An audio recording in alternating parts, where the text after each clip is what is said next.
My wife passed away at 1:33 p.m. on a Friday afternoon. Her passing wasn't unexpected. Polly had been diagnosed with breast cancer the year before, and sadly the doctors caught it too late. But still, she fought with everything she had, and during months of intense chemotherapy until all her strength was exhausted. The last few weeks of Polly's life were spent in a hospice bed with me by her side in a constant vigil. She was conscious and able to talk and eat for the first week, and I brought in her favorite food as we talked, laughed, and watched our TV shows and movies.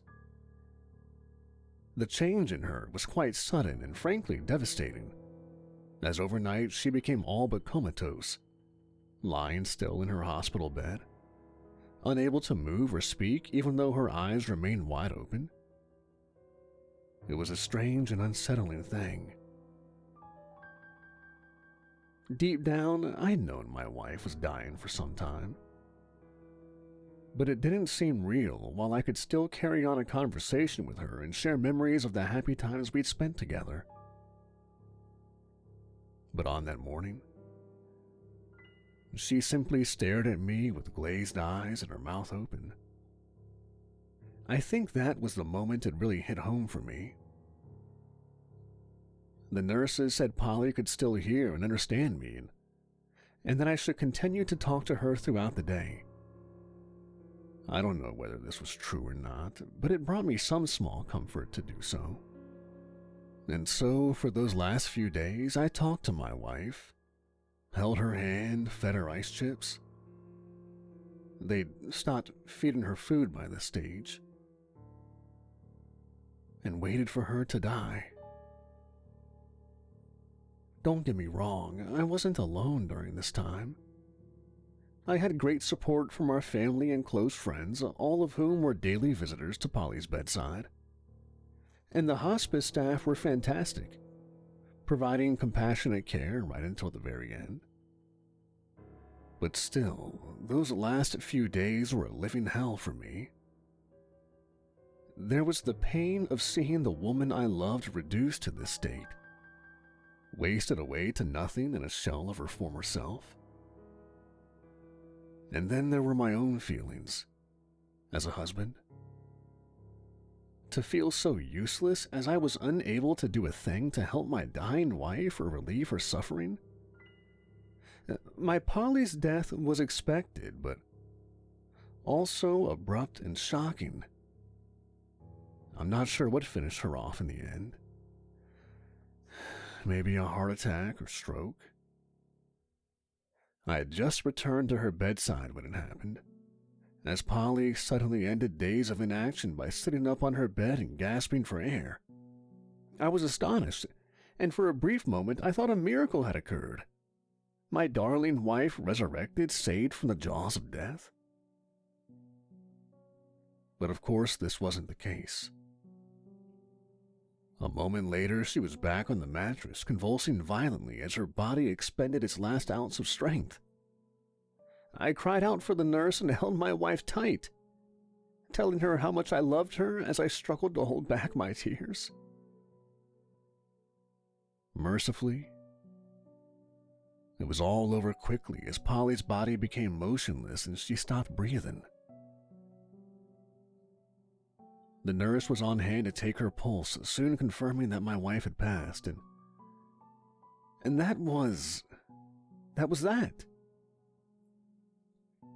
How can I describe my feelings in the moment after my wife's death?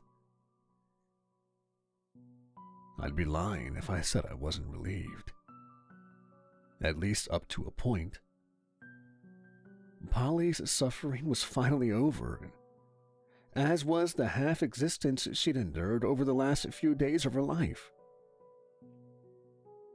But that temporary feeling of relief was overwhelmed by the sheer horror of losing the person I'd loved most in the world. The next few days were done in auto-drive, as I coordinated with Polly's grieving family to arrange the funeral. That was an emotional day for sure. Many tears were cried, especially as we watched the coffin being lowered into the ground. But I took comfort from all the family and friends who attended and the heartwarming stories that were shared. It was the days and weeks which followed that were the hardest. When I went home alone to a house filled with memories of Polly, her clothes, her pictures, her books, even her scent was still present. And then, of course, there was the empty side of our bed. Everywhere, there were reminders of what I'd lost, highlighting the emptiness in my life which had so cruelly been thrust upon me. Well, this is a suitably depressing beginning to my story. But what more can I say about myself other than the fact that I'm a grieving widower? My life story in its entirety isn't relevant to the tale I wish to tell you. Suffice to say, I'm a writer, specifically a horror writer. Now, I'm not saying I'm a successful author or even a particularly good one. I've sold a few stories and have self-published novels which have been reasonably well received. But I never made a full-time living from my writing. That said, it is my passion. And Polly was always my biggest supporter. She was my muse, my proofreader and #1 fan. Frankly, I don't know how my wife dealt with all my bullshit over the years, but she was always there for me. It would be fair to say I've had a history of depression, and my writing has long helped me to work through these dark emotions. My art, or attempts at it, were therapeutic for me. But there was a big problem. The time immediately after Polly's death was the darkest period of my life, but I couldn't write. Not even a word. My passion was gone, replaced by the empty void of writer's block. In those black days, all my hope was gone. And the only solace I found was at the bottom of a liquor bottle. My solo writer's retreat wasn't a serious thing. I told my concerned friends that I needed some time alone to work on my next novel, and where better than an isolated cabin in the woods to work on my latest tale of horror. But that was a load of crap. In reality, I was tired of my friends lecturing me on my drinking and wanting to get me out of the house. Honestly, I just wanted a place to be alone so I could wallow in self-drunken pity. But what I found out there in the woods was something I never could have predicted. And despite the horrors I faced on that long night, I truly believe the experience saved my life. What can I tell you about the small log cabin where I was forced to face my demons? It was nothing out of the ordinary. Quaint, tidy, but basic. I had the essential amenities, but no phone signal or internet connection. I was indeed isolated from the outside world, my only company being the multiple bottles of cheap vodka I brought down with me, and a laptop I didn't expect to use. I'll admit, there was a peaceful tranquility in those woods, which I appreciated while looking out upon the pine trees with the sudden sunlight creeping through the canopy. For a time, I did take comfort from my natural surroundings, but this respite was only temporary, and the grief and despair crept back in as soon as the sun went down. The darkness reminded me of all I'd lost and of the emptiness in my life. But when I looked into the dark forest, I didn't feel fear or apprehension. This, in a sense, was even more depressing. There was a time when my fertile imagination would have been filled with images of witches, werewolves, ghouls, and other ancient terrors. But not now. I'd loved horror my entire life. The idea of being scared always appealed to me in some perverse way. But what greater horror could the world inflict upon me? What more could I suffer now my beloved Polly was gone? Still, I hadn't quite given up all hope of doing some writing that weekend. Perhaps I was just going through the motions or trying to make myself feel less guilty over my procrastination and defeatism. So, I switched on my laptop and found myself staring at a blank page on screen, unable to find the words to tell my story. The blank page. Always a writer's worst nightmare.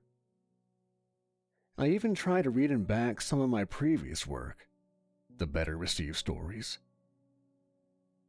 But this didn't help either. I became increasingly despondent the more I read, believing that I'd always been a terrible writer and Polly had simply indulged me for all those years. And what was the point of it all anyway? Why had I spent so many hours writing these damn stories? And what did I have to show for it? The only good thing I'd done in my life was marrying Polly, and now she was gone forever. Sitting at the dining table with the window open, my eyes teared up and my vision blurred as I downed drink after drink. I couldn't type a single coherent sentence over many hours. And after a while, I grew to hate the laptop as it seemed like the blank screen was mocking me. Eventually, I lost my temper. In a moment of drunken rage, I lifted my laptop from the table and flung it out the window, watching with a grim satisfaction as it landed with a crash on the grass outside. I expected the electronic device to smash into pieces, but it didn't. In fact, the laptop didn't even lose power as the screen continued to emit its artificial light, shining an unnerving beacon in the middle of the empty forest. This was bizarre, but what followed next defied any logical explanation. I continued to watch the computer in awe and confusion as the screen burst to life. I was horrified to see a ghostly face appear, a twisted face filled with pain and terror, and my jaw dropped and I felt cold all over. Honestly, my exhausted brain could not comprehend what I was seeing. But this was only the beginning. A moment later, and the face was no longer on screen. It was coming through it. A ghostly mask and then a full head emerged from within the laptop. That's not to say it smashed through the screen. Instead, it emerged from underneath, like the computer screen was a liquid membrane. But the nightmare didn't end there. First came the head, and then the rest of the body emerged. Neck, shoulders, torso, arms, and finally 2 legs. The entire form of a fully grown adult should not have been able to fit through the narrow screen, but somehow it did. And before long, the figure had escaped his digital prison and was inexplicably standing on the grass, having made his way across to our world. It's difficult for me to describe the impossible entity which stood just yards outside the cabin window. For the purposes of this narrative, I'll describe the creature as a he, although I honestly don't know whether the entity had a specific gender, and he had no characteristics which would identify him as male or female. The entity did take on a humanoid form, though. He had 2 arms, 2 legs, and 1 head, and stood roughly 6 feet tall. There was not a hair on his body, and what passed for his skin, well, this was bizarre to say the least. The entity was covered from head to toe by an artificial white glow, similar to the laptop screen from which he'd emerged. But not only that, his fluorescent white hide was also covered by words, stretched across his skin like full-body tattoos. But these words weren't painted onto the entity. They were a part of him, making up his DNA, and as I looked closer, I realized the words which consumed him were my own, the product of my own twisted mind and the text from my stories. My eyes widened and my whole body shook almost uncontrollably. I was unable to avert my gaze from the horror before me, and I continued to watch in awestruck terror as the entity slowly turned around to face me. He had few distinguishable features on what passed for his face. No nose or ears that I could see, and only a slit where his mouth should be. But when I looked into his hideous eyes, My heart almost stopped. Those damned eyes, if you can call them that. They burned a fierce red, appearing like portals to hell itself. And he was looking straight at me with such intensity, like I was the only person in the entire universe from his perspective. I can't describe the terror I experienced when staring into those burning orbs, but I was frozen in that moment, and try as I might, I could not look away. An unbearably tense moment passed before the creature's slit-like mouth slowly opened, revealing a gaping black hole within.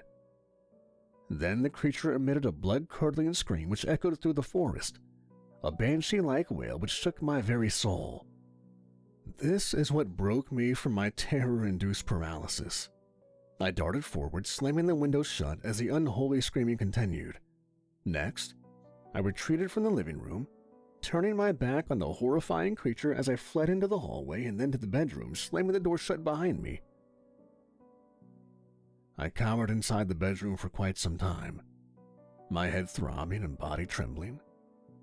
The screaming eventually stopped, only to be replaced by an ominous silence. Ultimately, I worked up enough courage to creep over to the bedroom window, tweaking back the curtain so I could peek outside. But there was no sign of the bizarre entity I'd witnessed only moments before. In fact, there was nothing out there. Nothing but the dark trees and no sounds other than the distant chirping of crickets. I began to reassure myself. Surely I had imagined the impossible creature.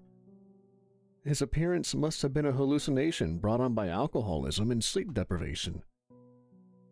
I laughed bitterly at my own foolishness, telling myself how ridiculous this all was. There was no monster outside. Nothing had emerged from my laptop screen. Ghosts and ghouls weren't real.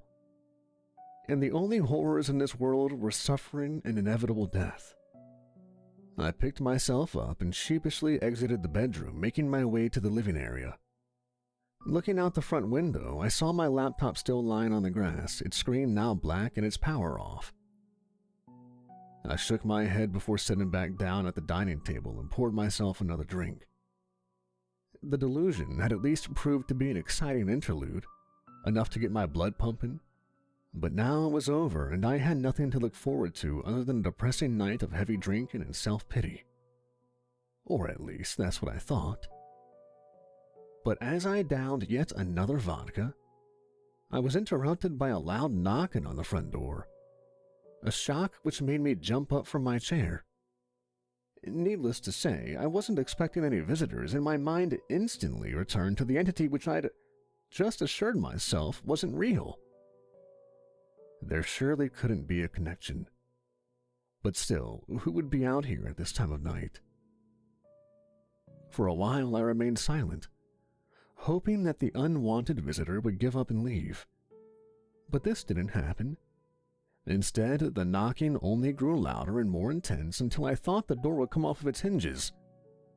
Finally, I had enough, jumping up from my chair and stomping out into the corridor, my blood pumping with adrenaline and fear. "Who's there?" I shouted once I reached the door. The banging abruptly ended, followed by a moment of ominous silence. And then the visitor replied to me through the closed door. I say reply, but in actual fact he repeated my own words. "Who's there?"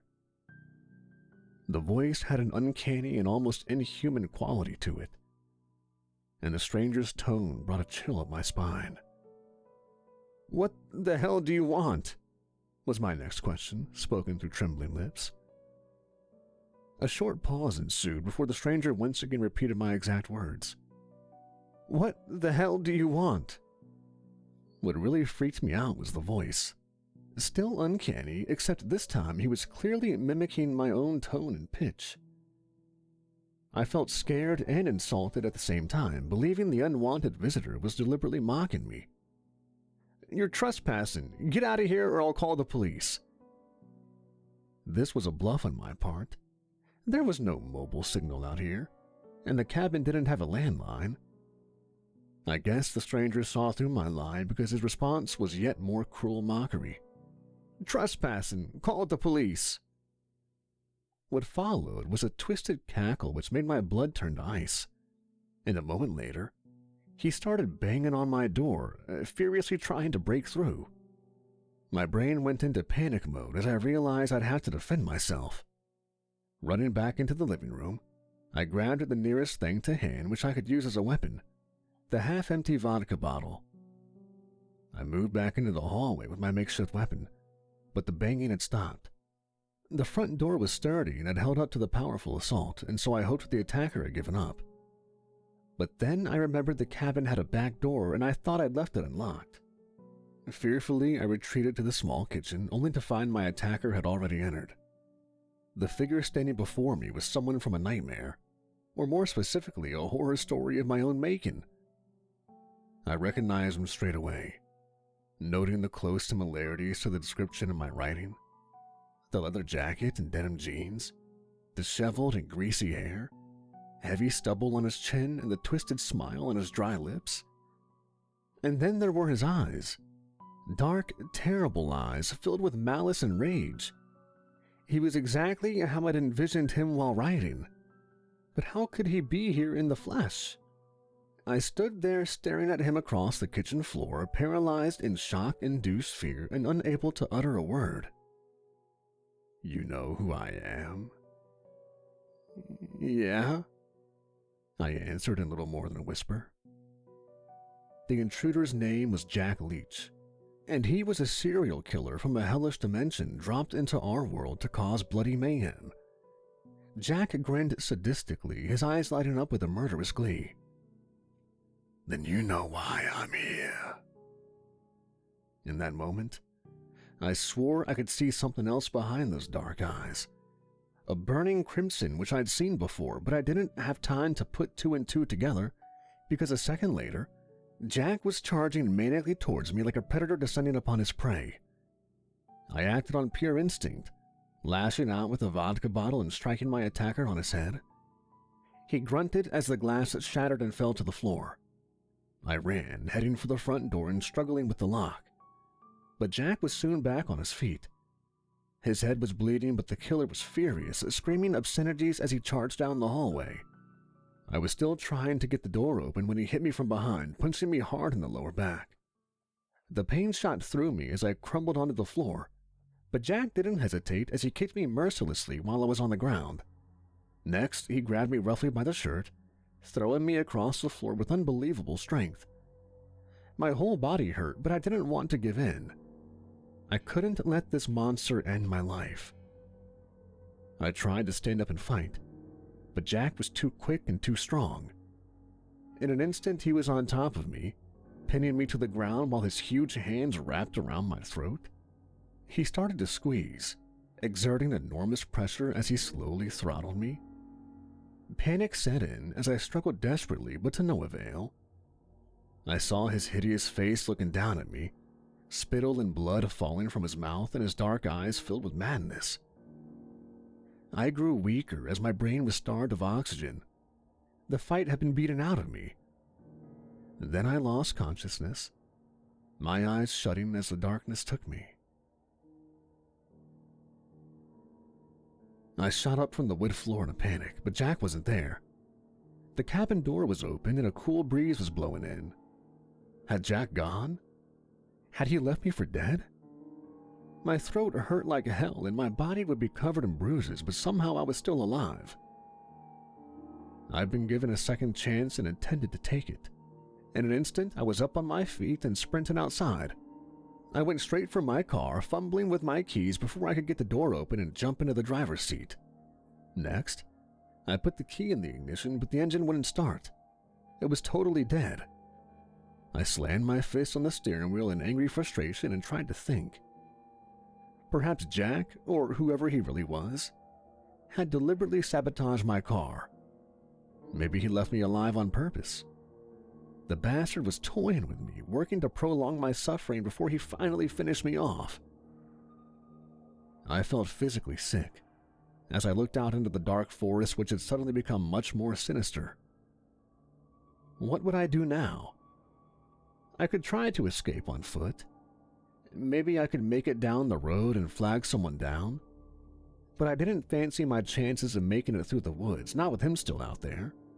I nervously looked back towards the cabin. It pained me to return there, given the horrific attack I'd just suffered. But I reckoned my best chance was to barricade myself and try to hold out until daybreak. So, slowly and cautiously, I got out of the car and made my way back to the cabin, securely locking the front door behind me before repeating the process with the back door.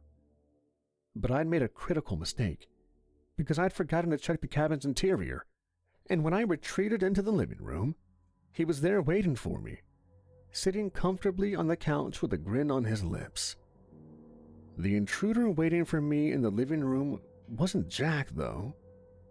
It took me a moment to realize, such was my near total shock.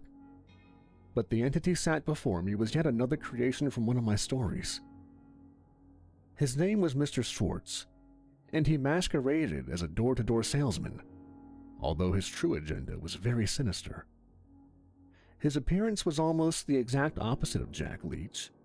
Schwarz was well-dressed in a finely tailored suit, with shined shoes and a bright red tie. He was undeniably handsome, clean-shaven with his blonde hair slicked back. The smile on his lips seemed genuine enough, as did the twinkle in his blue eyes. But on closer inspection, I could see the malice in these eyes. And something else, too. A red tinge behind his pupils, which hinted towards the true identity of Schwarz and of Jack Leech. My aching brain was finally putting the pieces together. Perhaps Schwarz could fill in the blanks. He stood up once I entered the room, smiling amicably as he offered his hand in friendship. I refused to shake, but Schwarz was undeterred as he addressed me by my first name. "Please, Edward, I am not your enemy. I simply want to talk. Please have a seat." He nodded towards the chair facing him. I thought for a moment, trying to decide what to do. None of this made any sense, but I had been forced to accept the impossible. If my theory was correct, then the entity which had emerged from my laptop screen could take on multiple forms, first as Jack Leech and now as Mr. Schwarz. I had no idea how this could happen, but one thing was for certain. The entity had tried to kill me, strangling me within an inch of my life. And sure, Schwarz wasn't threatening me right now, but I knew all too well how dangerous he could be. My instincts told me to run, but where would I go?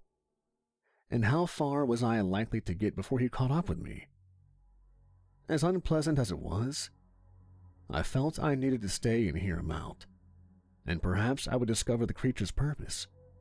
And so I sat down with the beast and asked him the most obvious of questions. "What are you?" Schwartz's smile didn't falter as he answered.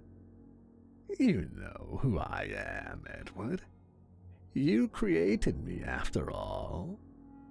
I shook my head in disbelief, not wishing to meet the monster's gaze. "Whatever you are, it's clear you can transform with the blink of an eye. You're using my own words against me, taking the form of the monsters I created on page." He chuckled before repeating what I'd said in apparent confirmation. "Your words, your monsters." I felt a burning anger in that moment, meeting the monster's eye and seeing the red orbs which showed a glimpse of his true form. "What do you want from me?" Schwarz laughed gently once again before revealing his agenda. "Come now, Edward. You know who I represent and what I can offer you.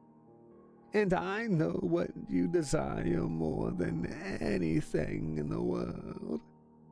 Polly, your beloved wife."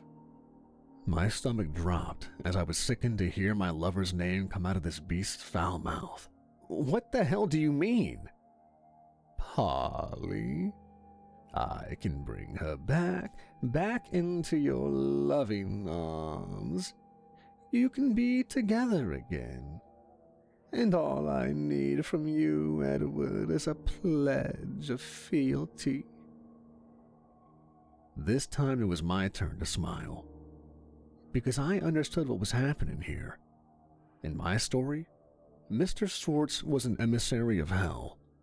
A demon in fine clothes would visit the sad and desperate, offering them vast riches or the return of lost loved ones, in exchange for their souls, of course.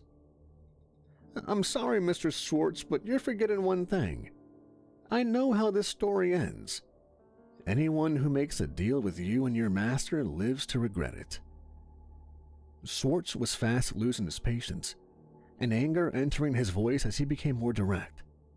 "So, what is your answer, Edward? Yes or no?" I thought for a long moment, seriously considering the entity's proposition. Could he really bring Polly back? And would it be worth sacrificing my own soul to give the woman I loved a second chance? But no. It must be a trick. The entity didn't have the power to bring back the dead. He was merely mimicking the character from my story, speaking his lies and offering false promises. In the end, my decision was an easy one. "That's a definite no," I answered defiantly. In that moment, Schwartz's mask slipped and his words were filled with a bitter fury. "You damned fool!" he spat, while rising from his chair and pointing aggressively in my direction. "I offer you the chance to save your wife, and you're too much of a coward to take it. You want to know the truth, Edward. You prefer to dwell in self-pity and grief, to drink yourself to death. You're a pathetic worm, and you were never good enough for her."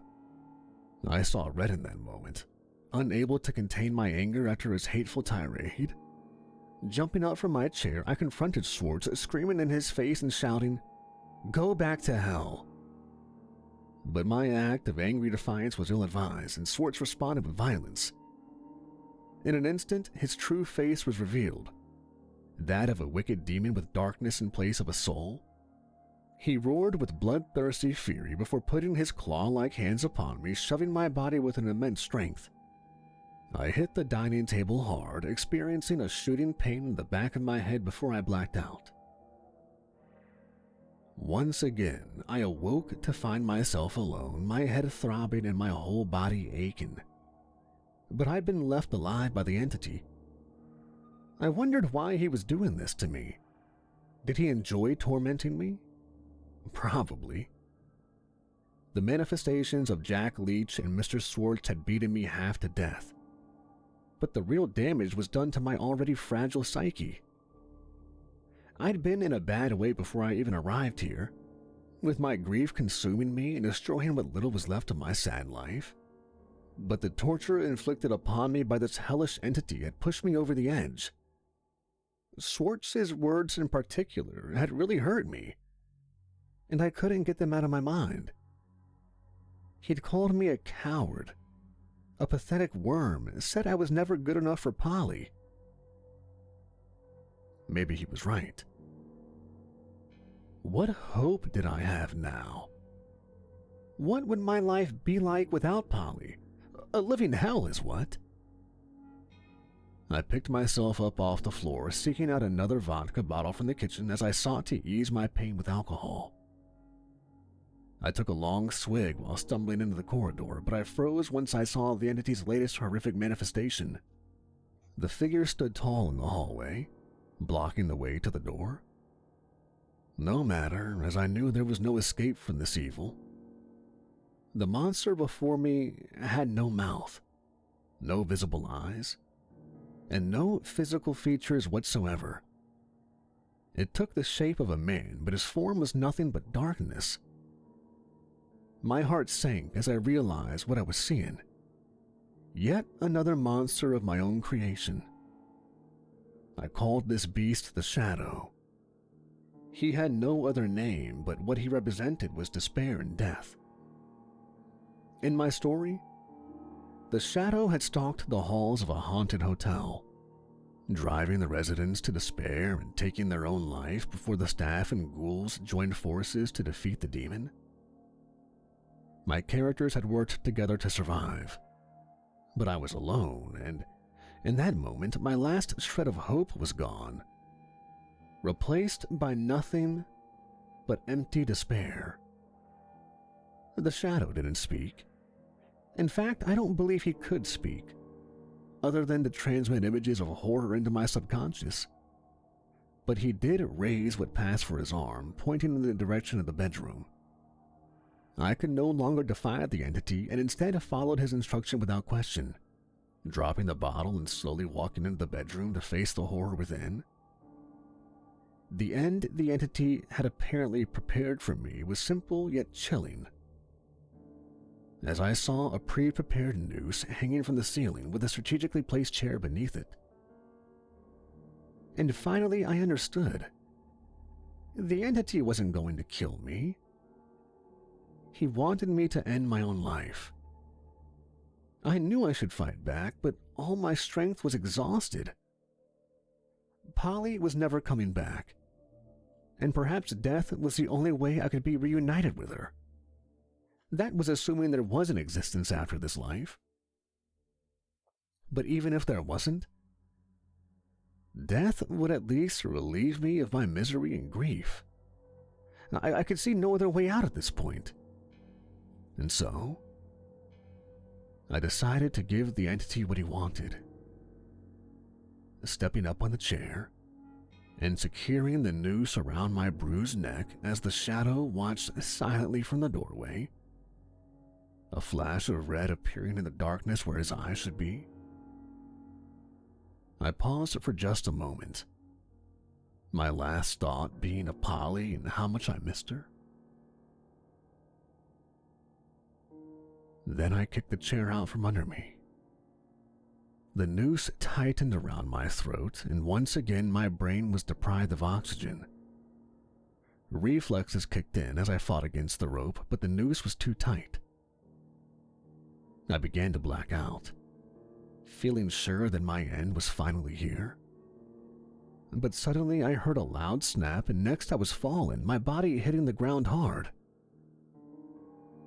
There was another lost period in my memory before I pulled myself up, coughing and spluttering while I tore the noose from my neck. I looked up in astonishment, realizing that the rope had indeed snapped. Why had this happened? Hadn't the entity wanted me dead, or was this another one of his torturous tricks?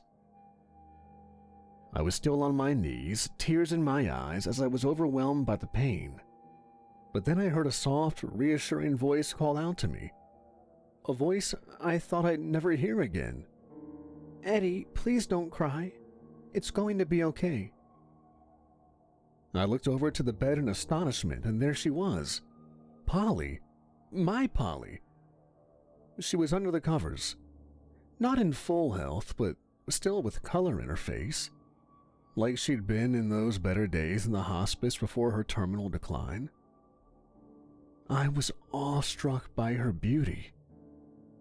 My broken heart filled with the passions of old as I remembered all the treasured memories from over the years. I immediately pulled myself up and went to her side, taking the hand which Polly offered me, savoring the familiar warmth of her palm. I used my other hand to gently brush back her beautiful hair, and I looked into her expressive brown eyes, my heart melting as I struggled to speak. "Polly, you don't know how much I've missed you." She smiled gently, squeezing my hand tighter as she answered. "I know, Eddie. I know all too well. I've seen how much you've suffered since my passing. I know you're hurting, my love, but I'm here to tell you, this has to stop." I shook my head in confusion, not understanding what my wife was saying. "What has to end?" "What you're doing to yourself, Eddie. The drinking, the isolation, all this self-destructive behavior. This isn't what I want for you, Eddie. I need you to process your grief and move on with your life." She paused momentarily, pulling me in closer as she whispered into my ear. Everything that's happened tonight has happened for a reason. It's been hell for you, and I'm sorry, but you need to go through the pain to get to the other side. Something clicked inside of my head, and finally I understood. My eyes teared up as my emotions overwhelmed me, and I struggled to splutter out my words. I don't want to let you go, Polly. I know you don't, Eddie, but you must. You need to heal, to write, to live your life and be happy. But know that I'll always love you, my Eddie.